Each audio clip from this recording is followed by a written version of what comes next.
অত নৃলোকে ননু নাস্তি কিঞ্চিৎ চিত্তস্য সদা কাল পবিত্র অঘোষ বিধ্বংসকরম কথা সমানম ভুবি নাস্তি চন্নথা। শ্রীমদ্ ভাগবত 72 চতুর্থ অধ্যায় 9 নম্বর শ্লোক থেকে আজ আরম্ভ করছি। প্রত্যেক শব্দের অর্থ হৃদয়ঙ্গম অর্থাৎ বুঝতে পারলেই ভাগবত শোনা সফল। অতঃ নৃলোকে ননু নাস্তি, নাস্তি মানে নাই, নৃলোকে মানে এই সম্পূর্ণ মানব লোকে, কিঞ্চিৎ চিত্তস্য সদায় কলৌ পবিত্র। এই কলিযুগে মানুষের হৃদয়কে সদাহরণ করার জন্য, সাফ করার জন্য, পরিষ্কার করার জন্য, মল রহিত করার জন্য আর অন্য কোনো উপায় নাই, কিঞ্চিত উপায় নাই। কোনটা আছে? কথা শ্রবণম, কথা সমানে, কথার সঙ্গে সমান কথা বলে। এই যে কথা বলছি একমাত্র ভাগবত কথা, না অস্তি চা অন্যথা। আর অন্যথা কোন জায়গায় হৃদয় পরিষ্কার হবে না, পুণ্য হবে। আপনি তীর্থ ভ্রমণ করবেন, অন্য সব কাজ করবেন, পুণ্য হবে, কিন্তু দেহকে পরিষ্কার করতে হলে কথা শ্রবণ করতেই হবে। ভাগবতের এই শ্লোকে সেই কথা বলছে। শ্রীমদ্ ভাগবতের প্রথমেই যখন আমরা বললাম যে কথা শ্রবণ করতে হবে, কথা জিনিসটা কি? সংসার কর্দমালেপ প্রক্ষালন পটিয়সী কথা তীর্থে স্থিতি চিত্তে মুক্তিরৈব বুধৈ সহ। সংসার কর্দম আলেপ, প্রত্যেক শব্দের অর্থ বুঝবেন। সংসার তার মানে আমরা সবাই সংসার। এখানে জানারা আছে, আমার মনে হয় কেউ বৈরাগী বাবাজি কেউ নাই, আছে এখানে কেউ নাগা সন্ন্যাসী যাদের সংসার নাই, বাচ্চা কাচ্চা নাই, বউ নাই, মেয়ে নাই, ছেলে নাই, ভাই নাই, বাবা নাই, সব তাদের কোনো সম্পর্কে কোনো টান নাই। আমরা এখানে যত লোক বসে আছে আমাদের সবার সম্পর্কের টান আছে, আমরা সংসারভুক্ত। এই জন্য আমাদের জন্যই এই ভাগবতে আমাদের জন্যই বলছে, সব যা কিছু উল্লেখ করছে আমাদের জন্য। সংসার কর্দমালে প্রক্ষালন, প্রক্ষালন মানে ধোয়া। এটা ধুতে হবে কেন? কাদা লেগে গেছে, আমরা কাদা লাগলে ধুই না। এবার উদ্দেশ্য কি? মানুষ জন্মের প্রকৃত উদ্দেশ্য কি? মানুষ জন্মের প্রকৃত উদ্দেশ্য হলো এই সংসারের কাদা ছাড়িয়ে কি করে আমরা কি করে ভগবানের কাছে চলে যাব, সেই জিনিসটা মানুষ জন্মের আমাদের উদ্দেশ্য। তো যত সময় সংসারের কাদা না ছাড়াবে তত সময় ভগবানের কাছে যেতে পারবো না। সংসারের কাদা, তো সংসারের কাদা মানে এই যে টান। মায়া মরি নাম মে মরা मर मर गया शरीर, आशा मिटी ना तृष्णा मिटा, कहे गए दास कबीर। माया मरी ना मैं मरा। माया माने এই সব জিনিসের প্রতি, মানুষের প্রতি, যশের প্রতি, মানের প্রতি, ধন সম্পদের প্রতি যে আমাদের টান, এই টানকেই বলে মায়া। আর যার এই টান কমে গেছে, মায়া তার কেটে গেছে। আর মায়া কাটা মানে সংসারে কাদা হলো। মায়া মারি না মে মারা, মে মানে আমি। আমি বলতে এই সংসারে যত সময় আমিত্ববোধ থাকবে, যে আমি একটা মানুষ, আমি ব্রাহ্মণ, আমি ক্ষত্রিয়, আমি অমুক, আমি ধনী, আমি বিরাট বড় একজন অফিসার, আমি একজন ব্যাংক ম্যানেজার, আমি একজন ডাক্তার, আমি একজন ম্যাজিস্ট্রেট, আমি একজন মন্ত্রী, এই আমি ভাব যত সময় থাকবে, এমনকি আমি পুরুষ, আমি নারী, এই ভাবও থাকলে হবে না। এই ভাব থাকলেও আমিত্ববোধ কাটবে না। তো যত সময় এটা না মরবে তত সময় তার সংসারের কাদা ছাড়বে না।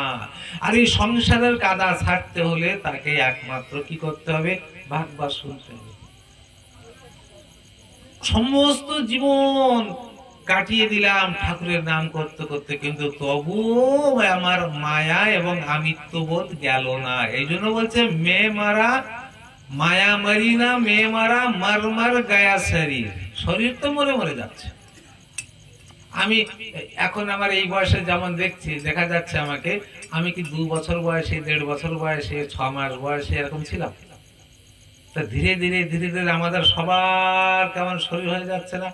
আর ঠিক যখন আমাদের শরীরে একটা স্তর আছে 15, 16, 17, 18, 19, 20, 21, 22, 23, 24, 25, 26, 27, 28, 29, 30 এর ভিতরে আছে, তখন দেহে যেন একটা জোশ থাকে আলাদা। আমার খুব সুন্দর দেখা যায়, কত সাদা গজা, যখন এসব মায়া মনে চায় আমি আরো সুন্দর হই, চুল পেকে গেলে একটু আরো কালো করি, কারণ আমি একটু কিছুদিন সবাই জানুক যে আমার এখনো বুড়ো হয়নি, লোকে জানুক যে আমি এখন জওয়ান আছি। কি এই মায়া, এই কাদা ছাড়াতে হলে একমাত্র ভাগবত দরকার, দ্বিতীয় কোনো কিছুতে আমার এই মায়া ছাড়বে না। এই জন্য বলছে মায়া মারি না মে মারা মার মার গায়া শরীর, আশা মিটি না তৃষ্ণা মিটা। এই দুটো জিনিস বড় কষ্ট প্রত্যেক মানুষের, এই মুখের বলার কথা না, নিজের অন্তরে অনুভব করতে হবে যে আমার কি এখনো মনে আশা আছে, আমার কি এখনো তৃষ্ণা আছে। জল তৃষ্ণার কথা বলছি না, তৃষ্ণা এখনো আছে। তো একটা লাইন আছে, ভালো করে শুনবেন, অনেকে তাহলে এখানে প্রশ্ন জিজ্ঞাসা করতে পারবেন, তো আমি সংসারে এসেছি, আমি যদি বিবাহ না করি, বাচ্চা কাচ্চা না করি, সংসার চলবে কি করে? এটা কি অন্যায়? আমাকে ছোটবেলা থেকে চলে যেতে হবে? না, শাস্ত্রে সে কথা বলছে। শাস্ত্রে বলছে যদি আপনার মেয়ের কোলে বাচ্চা আসে, আপনি 50% মায়া ছাড়বেন, আর ছেলের কোলের বাচ্চা আসলে আপনি 100% ছাড়বেন। ছেলের বাচ্চা হয়েছে, ও এখন বুঝতে পারবে যে ওকে মানুষ করতে গেলে কি হয়, ও অটোমেটিক কাজে লাগবে। সুতরাং আপনার তখন মায়া ছাড়তে হবে। অতদিন পর্যন্ত আপনি সংসারে থাকবেন এবং সংসারে কাজকর্ম করবেন এবং মন কিন্তু রাখবেন গোবিন্দর পায়ে, ঠাকুরের চরণের মন রাখার জন্য। অনেকেই বলে কি, বিশ্ব মহারাজের কাছে যুধিষ্ঠির প্রশ্ন করেছিলেন যে হে প্রভু, কখন কোন বয়সে মানুষের ঈশ্বরকে ডাকা উচিত? তো বিশ্ব বলেছিলেন কোহি জানাতি কস্যাদ্য মৃত্যুকাল ভবিষ্যতি ইব ধর্মশীলাম স্যাদি নিত্যম খলু জীবিতাম। কোহি জানাতি, কে জানে কার কখন মৃত্যুকাল আসবে? আমরা কেউ বলতে পারবো কে কখন মরবো? কেউ গর্ভে মরছি, কেউ 1 বছর বয়সে, কেউ 2 বছর, কেউ 4 বছর, কেউ যুব অবস্থায়, কেউ প্রৌঢ় অবস্থায়, কেউ বার্ধক্য অবস্থায়, কেউ অনেক বয়স 100 বছর পার করেও কেউ মরছে। কে কখন বলবে কেউ বলতে পারবে না। তাই কহি জানাতে কসাধ্য মৃত্যুকাল ভবিষ্যতি, কার কখন মৃত্যু আসবে কেউ বলতে পারবে না। এই জন্য ইব যুব অবস্থায় সাদ নিত্যম খলু জীবিতম, ধর্মশীল হতে হবে কখন? যুব অবস্থায়। এমনি বেদের নিয়ম আছে 9 বছর বয়স, 9 বছর বয়স থেকে ঠাকুরের দিকে মন দিতে হবে। যার যার 9 বছর বয়স হয়ে গেছে সে ঠাকুরের দিকে মন দিতেই হবে। সংসারে কাজ করতে কোনো মানা নেই, সংসারে কাজ করুন, সংসারে থাকুন, কোনো চিন্তা নেই। नाव पानी में रहने से ठीक है, लेकिन नाव पर पानी नहीं चढ़ना चाहिए। এই শরীর সংসারে থাক, কোনো চিন্তা নাই, কিন্তু সংসার জন্য ভিতরে না আসে, তাহলে কিন্তু নাও ডুবে যাবে, নৌকা কিন্তু ডুবে যাবে। সেই জন্য বলছে কহি জানাতে, কে জানে। এই জন্য অল্প বয়সে ঠাকুর ভক্ত, অল্প বয়সে বৃন্দাবনে যে দেখবেন যে কত ছোট ছোট ছেলেরা পড়াশোনা করছে, সংসারে সব কাজ করছে, কিন্তু দিবা রাত্রে তাদের ওই ঈশ্বর চিন্তায় বন্ধ হয়েছে। কি জানে কখন গোবিন্দকে দেখবে, কোন অবস্থায় গোবিন্দকে দেখবে। তাই সবাই বলে এখন কি তো ঠাকুরের নাম ডাকার সময় হয়েছে? ভুল কথা, সম্পূর্ণ ভুল কথা। বার্ধক্য বয়সে ঠাকুরের নাম শোনাই যায় না, করাও যায় না, তীর্থ ভ্রমণ করাও যায় না। এই যে ভিড় হলো কুম্ভ মেলায়, যাবে বার্ধক্য বৃদ্ধ লোক যে ধ্যান করতে পারবে, সে মরে যাবে, সেখানে থাকতে পারবে না, যেতে পারবে না। ওই বদরিকা আশ্রমে কেদার গৌরীতে যেতে পারবে, উঠতে পারবে। বর্ষানের রাধারানীর যে মন্দির আছে ওই সিঁড়ি উঠতে পারবে। আমাদের উড়িষ্যায় তারাতারিণী মন্দির আছে, যেতে পারবে। কপিলাস মন্দিরে যেতে পারবে, উঠতে পারবে সিঁড়ি।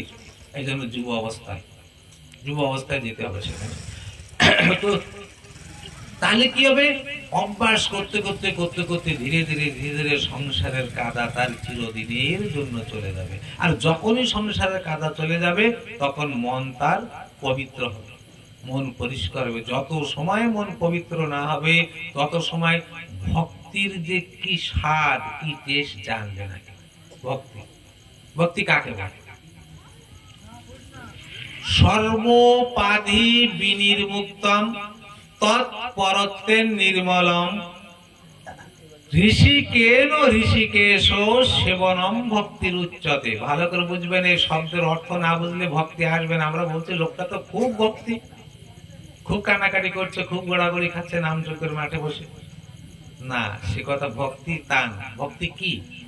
সর্বোপাধি বিনির্মুক্তম। উপাধি মানে কি? এই যে ম্যাটেরিয়াল ডেজিগনেশন, আমাদের যে ডেজিগনেশন আছে না নামের পিছনে, যেমন আমার নামের পিছনে একটা লাগানো আছে, অবশ্যই এখন আমি রিটায়ার্ড হয়ে গেছি মাস্টার, কারোর আছে বিরাট ধনী, কারোর আছে ডাক্তার। এই যে ডেজিগনেশন বলে উপাধি, উপাধি থেকে মুক্ত হতে হবে। যখনই উপাধি ছেড়ে শুদ্ধ একেবার ভগবানের দাসের দাসানুদাস হতে পারবে, ওই দিন তার ভক্তি হবে। ওই দিন যদি ভগবানকে ডাকে তাহলে সেটাকেই ভক্তি বলা হয়, অন্যথা ভক্তি কিছু নেই। আমি আমার জায়গায় বসে থাকলাম আর ভক্তি করবো, কোনোদিন হবে না। জয় শ্রী রাধে। তো আজ আমরা প্রথম স্কন্ধের নবম অধ্যায় জানার চেষ্টা করব। পিতামহ ভীষ্মের উপদেশ যুধিষ্ঠিরকে। একদিন যুধিষ্ঠির মহারাজ নিজের কক্ষে আছে, রাত 8টা থেকে 9টার ভিতর হয়েছে। মহাভারতের যুদ্ধ শেষ হয়ে গেছে, দুর্যোধনাদি 100 ভ্রাতা সব মৃত্যুবরণ করেছে। রাজা যুধিষ্ঠির হস্তিনাপুরেরও রাজা হয়েছে এবং ইন্দ্রপ্রস্থেরও রাজা হয়েছে। তো যুধিষ্ঠির নিজ রুমে বসে আছে, লাইটটি জ্বলছে। আমার গোবিন্দ এখনো দ্বারিকায় প্রস্থান করেননি, এখনো আছে। 2-1 ভিতরে দ্বারিকা যাবেন, অল্প কিছু কাজ বাকি আছে, সেরে দিয়ে চলে যাবেন নিজের জায়গায়। এতদিন তো থাকলো, মহাভারতের সম্পূর্ণ যুদ্ধ ভগবান শ্রীকৃষ্ণের দেখরেখে হলো, তো এখন উনি দ্বারিকা যাবেন, সেই জন্য অপেক্ষা করছেন। রাত 9টার সময় দেখতে পারে যে বড় ভাই তার রুমে লাইট জ্বলছে। যুধিষ্ঠিরকে আমার ভগবান শ্রীকৃষ্ণ পিতৃ সমতুল্য শ্রদ্ধা করতেন, চরণে স্পর্শ করে চরণে মাথা লাগিয়ে প্রণাম করতেন। ভীমের সঙ্গে মজা করতেন, আর অর্জুনকে শিষ্য মানে নিজের অতি আপন প্রিয় লোক বাৎসল্য প্রেমে দেখতেন, আর নকুল সহদেবকে তেমন নিজের বাৎসল্য প্রেমে ভালোবাসতেন। যুধিষ্ঠিরকে পিতৃ সমতুল্য শ্রদ্ধা করতেন, দাদা বলে ডাকতেন, বড় ভাই পিতৃ সমতুল্য শ্রদ্ধা করতেন। তো যখন দেখে রুমে আলো জ্বলছে, কি হয়েছে, রুমে আলো জ্বলছে কেন? রাধে ধীরে ধীরে ভিতরে প্রবেশ করেছে, দেখে বিছানা আছে, পাশে সিংহাসনে বসে মাথা নিচু করে চোখের জল ছেড়ে দিয়ে ক্রন্দন করছে, কান্না করছে। একই বড় ভ্রাতা কান্না করছে, দুটি রাজ্যের এখন রাজা হয়েছে, সিংহাসনে বসিয়েছে, কত দায়িত্ব, কত প্রজা পালন করতে হবে, মাথার উপরে কত দায়িত্বের বোঝা এসে গেছে। এমন ভাবে যদি রাজা কান্না করে তাহলে কেমন ভাবে রাজ্য চলবে? কাছে যে যখনই কাছে গেছে, যুধিষ্ঠির ভগবান শ্রীকৃষ্ণের গলা জড়িয়ে ধরে বলছে, কেশব কেশব, আমি চাইনি এই রক্ত মাখা রাজ্য, আমি চাইনি কেশব। আমার জন্য কত হাজার হাজার মায়েরা আজ তারা বিধবা হয়েছে, হাতের শাখা কঙ্কন ভেঙে কপালের সিঁদুর মুছে দিয়ে বৈধব্য যন্ত্রণায় তারা ভোগ করছে। আমার জন্য কত ছোট ছোট শিশুরা তারা পিতৃহারা হয়েছে, ঘরের উপার্জন করার মালিক তাদের আজ নাই। এই রক্তমাখা রাজ্য আমাকে যেন বারবার বারবার বিদ্রুপ করে তাচ্ছিল্য করে হেসে হেসে বলছে, আরে পাগল, এই পৃথিবী তুই কত ভোগ করবি, কত রাজা, কত মহারাজা, কত নবাব এই পৃথিবীকে ভোগ করে তারাও চিরতরে প্রস্থান করে গেছে। তুইও একদিন চলে যাবি, তুই চিরদিন থাকবি না রে পাগল, তুই চিরদিন থাকবি না, তোকেও যেতে হবে একদিন। ক্ষণিকের জন্য পৃথিবীকে ভোগ করার জন্য কতগুলি জীবন তুই বিসর্জন দিলি। এমন ভাবে আমি যেন শুনতে পাচ্ছি হাজার হাজার লাখ লাখ নরনারী তারা মরে যে আমাকে বিদ্রুপ করছে, তাদের ক্রন্দন আমি কানে শুনতে পাচ্ছি। কেশব, আমি মনে শান্তি পাচ্ছি না, আমি মনে শান্তি পাচ্ছি না। আমি কি করব কেশব, আমি কি করব? বলতে পারো কেশব, আমি কি করব? আমার মনে শান্তি চাই, আমি পারছি না। মনে হয় আমি সিংহাসনে বসে আছি, রাজ সিংহাসনে আগুন জ্বলছে দাও দাও, আর জ্বলন্ত অগ্নির উপরে আমি বসে আছি, আমি আগুনে পুড়ে ভস্ম হয়ে যাচ্ছি। বলো বলো কেশব, আমি কেমন করে শান্তি পাবো, কেমন করে শীতলতা অনুভব করব? কেশব, তুমি আমার রাস্তা বলে দাও। ভগবান বলছে বেশ। যুদ্ধের আগে অর্জুন ভেঙে পড়লো, আর যুদ্ধের পরে এখন বড় ভাই ভেঙে পড়লো। অর্জুনকে যা হোক কোন রকমের গীতা শুনিয়ে আমি শান্ত করেছিলাম। অর্জুন বলেছিল সিনায়ুর ভয়র মধ্যে স্থগিত রথোত্তম আমার রথ, এই উভয় সেনার মাঝখানে দাঁড়াও। যখন দেখে তার শরীর মাতৃ পিতৃ বর্গ সব দাঁড়িয়ে আছে, তাদের দেখে অর্জুনের মোহ হয়েছিল। অর্জুন বলেছিল এই যুদ্ধ আমি করব না, যদি আমি যুদ্ধ করি আমার এই গান্ডীবের ধনুর যে বাণ আমি নিক্ষেপ করব, সবাই মৃত্যুবরণ করবে, আর আমি স্বজন হত্যার অপরাধী হয়ে আমাকে নরকগামী হতে হবে। না না কেশব, আমি যুদ্ধ করব না। তাই ভগবান বুঝিয়েছিল, বলেছিল, আমি তখন বুঝিয়েছিলাম, অর্জুন তো বুঝেছিল। তাহলে দাদাকেও আজ আমি বুঝাই, তাই দাদাকে জ্ঞান দিচ্ছে ভগবান শ্রীকৃষ্ণ। কর্ম প্রধান বিশ্ব রচি রাখা, जो जस करई तस फल चाखा। কর্ম প্রধান বিশ্ব রচি রাখা, এই সম্পূর্ণ পৃথিবী কর্ম প্রধান। जो जस करई, যে যেমন কর্ম করবে তাকে সেই ফল ভুগতে হবে। তারা ভুল করেছিল, তারা যুদ্ধে মৃত্যুবরণ করেছে। তুমি যুদ্ধে জিতেছো, তুমি রাজ্য ভোগ করো। তাদের কর্মে ছিল তাই তারা মরে গেছে, তোমার কর্মে রাজ্য ভোগ আছে, তুমি রাজ্য ভোগ করো, বাস কাম খতম, কথা শেষ। এই নিয়ে আর চিন্তা করার কি আছে? যা হওয়ার যা ঘটার তাই তো ঘটে গেছে, অসুবিধা কিছু নেই। মানুষ কাজ করে, কর্ম করে, কিন্তু তার যে কর্মের ফল দেওয়ার মালিক কে? ভগবান। এবার আপনার কথা চিন্তা করেন। মনে করেন আমার ব্যাংকে 5,000 টাকা জমা আছে, মাত্র 5,000 জমা আছে। এবার ব্যাংকে যে দেখি বাপরে 5 লাখ কোটি টাকা জমা আছে, বিরাট বড় রুমে। এবার আমি 5 লাখ কোটি টাকা একটা লিখে দেবো যে আমার 5 কোটি টাকা আমার দাও, দেবে কি? দেবে না। কেন দেবে না? অত টাকা রয়েছে, আমার দেবে না কেন?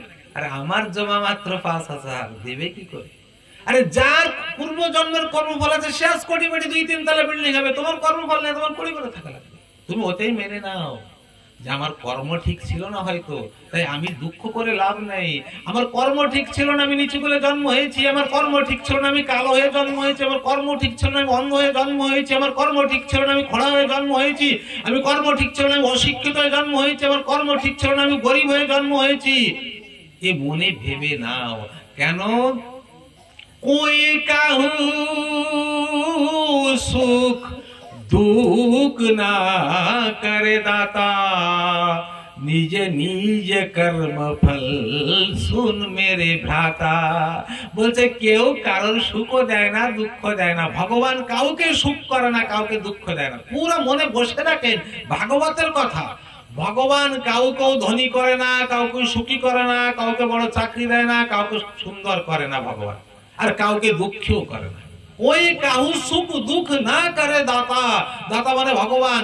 কাউকে সুখ দুঃখ করে, নিজে নিজে কর্মফল। আমাদের কর্মফলে যা করেছি আমি ততটুকুই পাবো। আমার 5,000 টাকা আছে, মানে আমি 5,000 টাকাই পাবো। না কিয়ত কর্ম জন্ম কোটি সতৈরপি, অবশ্যমেব ভক্তব্যম কৃতম কর্ম শুভাশুভা। ন ক্ষীয়তে কর্ম, এক একটা শব্দের মানে বোঝার চেষ্টা করবেন। ক্ষীয়তে মানে ক্ষয়, আমি যতটুকু পাপ করেছি ওই পাপ যতটুকু ক্ষয় না হবে, আমি যে কর্ম করেছি কর্ম যতটুকু ক্ষয় না হবে, না ক্ষীয়তে কর্ম। জন্ম কোটি শতেই রপি, 100 কোটি জন্মের আগে যদি আমার দ্বারা কোনো একটা ভুল হয়ে গেছে, মনে করেন এই গ্রাম থেকে কালেকশন করে আমি কোনো জায়গায় দিয়ে যাবো, তার থেকে 10 টাকা একটা আমি রেখেছি। তো এবার অনেকে প্রশ্ন করতে পারেন, তো এর পরের জন্ম হওয়ার কথা না, এক জন্মে সব পাপের ফল হয় না। ভগবান চিন্তা করে যে এর পরের জন্মে তাকে কতটুকু পাপ ভোগার জন্য দেবো, কতটুকু ওইটুকু সে ভোগ।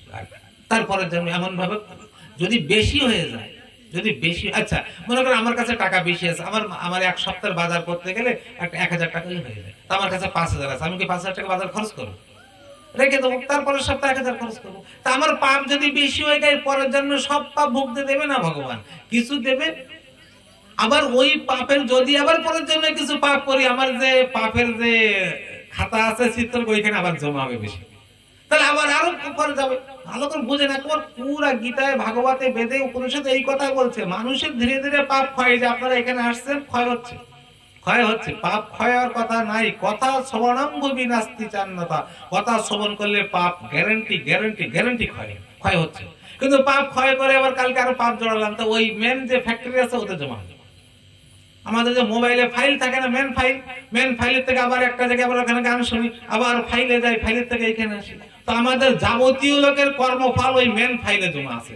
আমি যে মানুষটা কত পাপ করেছি ওখানে আছে। তো যদি একটু বাকি থাকবে, 100 কোটি জন্মের পরেও ও আমাকে কিছু না কিছু ভুগে, যত সময় ক্লিয়ার না হবো তত সময় আমার ভগবানের ধামে পৌঁছানোর কোনো কায়দাই নাই।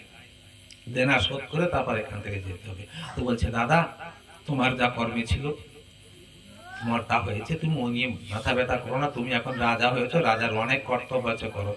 যুধিষ্ঠিরের সামনে আমার গোবিন্দ কি করলেন, সম্পূর্ণ গীতা 700 শ্লোক পুনরায় আবার শ্রবণ করালেন।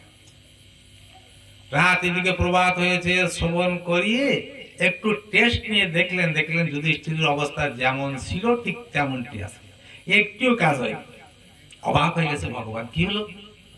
অর্জুনকে গীতা শোনালাম, অর্জুনের সম্পূর্ণ কাজ হলো, আর আমার বড় ভাইকে গীতা শোনালাম, বড় ভাইয়ের কিছু কাজ হলো। এ ব্যাপার আশ্চর্য না? আরো যুধিষ্ঠিরের জ্ঞান বেশি অর্জুনের থেকে। বড় ভাই ধর্মরাজ যুধিষ্ঠির, স্বয়ং ধর্ম, স্বয়ং যম, তাই যুধিষ্ঠির সেজে এসেছে, তার তো আরো জ্ঞান বেশি, পরম ভাগবত তিনি ধর্মরাজ, তাহলে একটু জ্ঞান হলো এর কারণ। তখন তিনি মনে মনে ভাবল,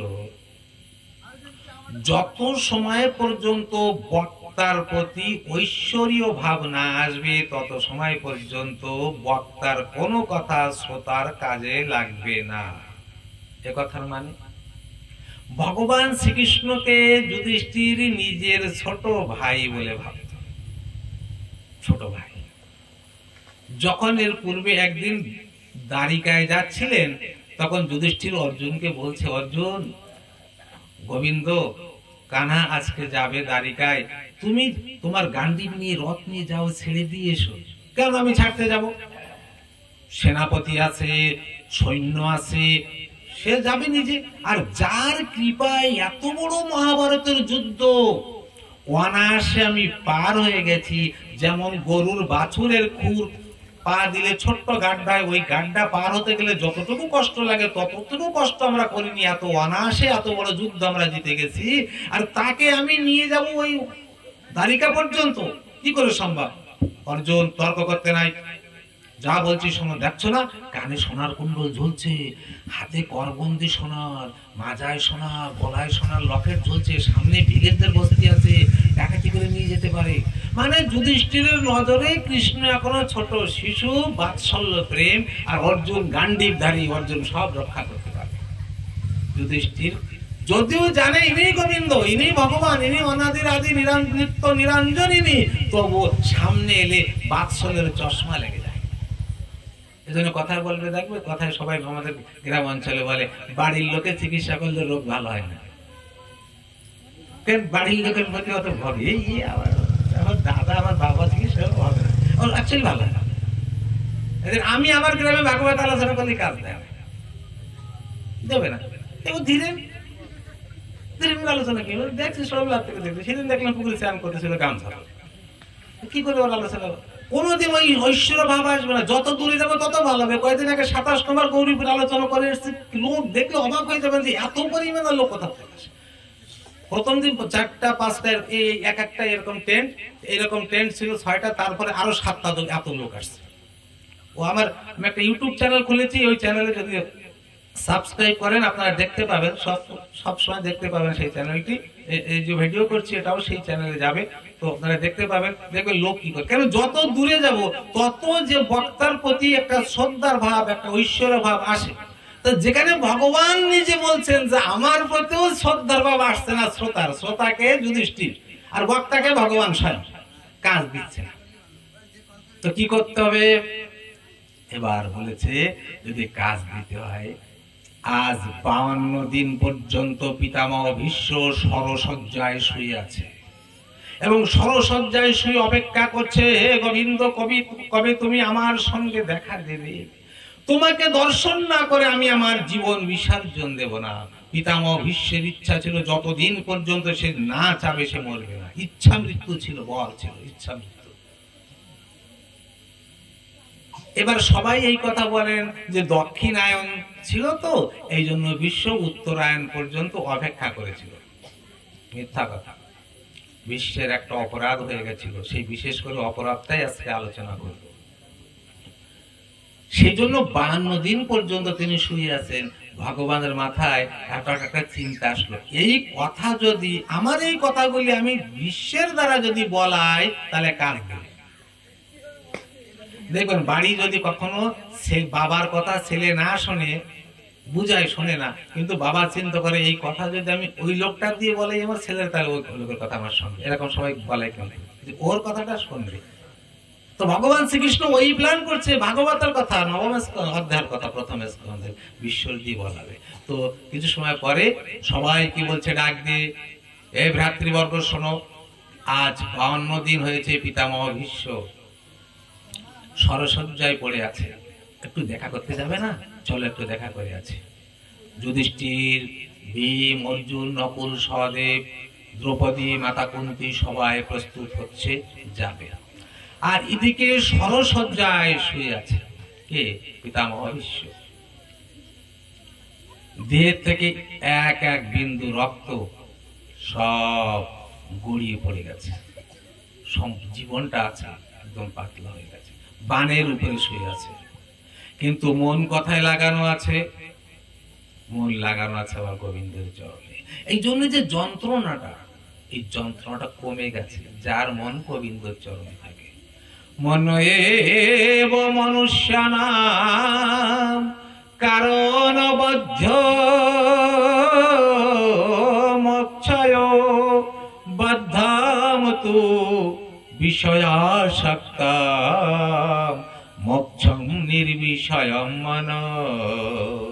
মন এবং মনুষ্য নাম, এই যত মানুষ আছে এই প্রত্যেক মানুষের মনই তার পৃথিবীতে আনার মালিক আর ভগবানের কাছে নিয়ে যাওয়ার মালিক। কারণ বদ্ধ মোক্ষয় বদ্ধম তো বিষয়াসক্তম। পুরা ধ্যান দিয়ে শ্রবণ করুন। এই মন যার বিষয়ের প্রতি আকৃষ্ট সে বাধা লোক, সে কখনো ভগবানের কাছে যাবে না, আবার তাকে জন্ম হতে হবে। এবার নিজেদের কাছে নিজেরা বিচার করুন। বদ্ধম তো বিষয় আসক্ত, আসক্ত মানে টান, তার প্রতি রয়েছে টান মন, তাকে আবার পৃথিবীতে আসতে হবে। এই জন্য প্রাক শরীর বিমোক্ষণা, শরীর ক্ষয় হওয়ার আগে, মরে যাওয়ার আগে যদি 1 সেকেন্ডের জন্য এই বিষয়ের প্রতি তার সব বৈরাগ্য এসে যায়, ত্যাগ এসে যায়, ভাব থাকে ওই লোকটার আসবে। এই জন্য ভাগবতের 3য় অধ্যায় 30 নম্বর শ্লোকে বলছে, অন্তকালে জেনৈব শ্রূয়তে সুখশাস্ত্রবাদ তস্যর্থে প্রীত্যর্থে গোবিন্দমপি বৈকুণ্ঠম প্রযচ্ছতি। জয় শ্রী রাধে। অন্তকালে যার শেষ সময় এসেছে জেনেইব, যে কোনো ব্যক্তি। এখানে কিন্তু বলিনি যারা ধর্ম ব্যক্তি সারা জীবন ঠাকুরের নাম করে গেছে, তীর্থ ভ্রমণ করে গেছে, মালা জপ করে গেছে, বৃন্দাবন বা কোনো ধামে বাস করেছে, তার কথা বলিনি। যে নইব, সে ব্রহ্মহত্যা পাপে পাপী হতে পারে, যত বড় পাপী হতে পারে যে কেউ, অন্তকালে মরার আগ মুহূর্তে শ্রুয়তে শুনতে পারে সুখ শাস্ত্র বাক, সুখ শাস্ত্রের কথা অর্থাৎ সংস্কৃত শ্লোক তার কানে থাকে। তৎসর্তে প্রীতি অর্থে। এবার দেখুন, আমি ভাগবত আলোচনা করছি, যে কোনো লোক ভাগবত বক্তাকে কিছু দক্ষিণা দিতে হয়, নাহলে সম্পূর্ণ পূর্ণ সে নিয়ে চলে যায় কাজ। এবার আমি তো দক্ষিণা পাবো, আপনারা শ্রবণ করছেন, আপনারা কি পাবেন? আপনাদেরও দক্ষিণা আছে, আপনাদেরও দক্ষিণা দিতে হবে, কিন্তু আপনাদের দক্ষিণায় গৃহকর্তা দেবে না। আপনাদের দক্ষিণা দেওয়ার ক্ষমতায় গৃহকর্তা নেই। আমার দক্ষিণা দেওয়ার ক্ষমতা আছে গৃহকর্তা, কিন্তু আপনাদের দক্ষিণা দেওয়ার ক্ষমতা গৃহকর্তা নেই। কার আছে? তৎসর্তে প্রীতি অর্থে বৈকুণ্ঠমপি প্রযাচ্ছতি গোবিন্দম। গোবিন্দ তাদের কি দেয়? দক্ষিণা স্বরূপ বৈকুণ্ঠ দিয়ে দেয়। যাও ওইখানে তোমার, তুমি আমার কথা শুনেছ না, ভাগবতে আমার কথা শ্রবণ করেছো, তোমার এখন একটাই মাত্র জায়গা, তুমি আমার চরণে, আমার স্থানে আমার যাবে, তুমি আমার সান্নিধ্যে বাস করবে, তুমি আমার লোক, আমার প্রিয় লোক। সব থেকে বড় দক্ষিণা, যাকে মুনি ঋষিগণ যুগ যুগ ধরে তপস্যা করে পায় না, ব্রহ্মা বিষ্ণু মহেশ্বর আদি যেখানেও যেতে পারে না, সেইখানে একজন সাধক, যে কোনো ব্যক্তি, যে নইব, যে কেউ ওইখানে পৌঁছে যেতে পারবে এই ভাগবত শ্রবণ করে। তো বিশ্বাস সরসজ্জায় আছে, মন তার গোবিন্দের চরণে, আর গোবিন্দের চরণে মন দিয়ে বারবার নয়ন অশ্রু তার চলে যাচ্ছে, বারবার নয়ন দিয়ে অশ্রু চলে যাচ্ছে। নয়নম গলদশ্রু ধারয়া বদরম গদ গদ রুদ্ধে গিরা পুলকের নিচিতম বাবু কপতবে নাম গ্রহণে ভবিষ্যতি। হে গোবিন্দ, তোমার নাম স্মরণ করতে করতে আমার নয়ন দিয়ে কখনো অবিরাম ধারায় বাড়ির পতিত হবে। তোমার নাম শ্রবণ করতে করতে সর্বাঙ্গ আমার পুলকিত হবে। তোমার নাম শ্রবণ করতে করতে আমার কথা কত কদস্বরে হবে, সম্পূর্ণ কখনো পুলক হবে আমার দেহ, খুশি লাগবে যে আমি তোমার নাম স্মরণ করছি, তুমি আমার সম্মুখ ভাগে এসে গেছো।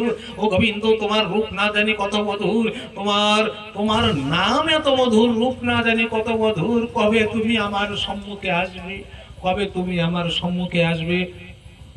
রেডি হন, কৃষ্ণ নামে আঁকি যেন ঝরে গলা। এবার পিতামহ ভীষ্ম ভগবান শ্রীকৃষ্ণের জন্য আঁকিতে জল ঝরাচ্ছে, জল ঝরিয়ে ডাকছে যে হে কৃষ্ণ, হে গোবিন্দ, তোমার নামে আমার যেন আঁখি ঝরে, তোমার নামে আঁখি যেন আমার ঝরে। রাধে রাধে, জয় শ্রী রাধে।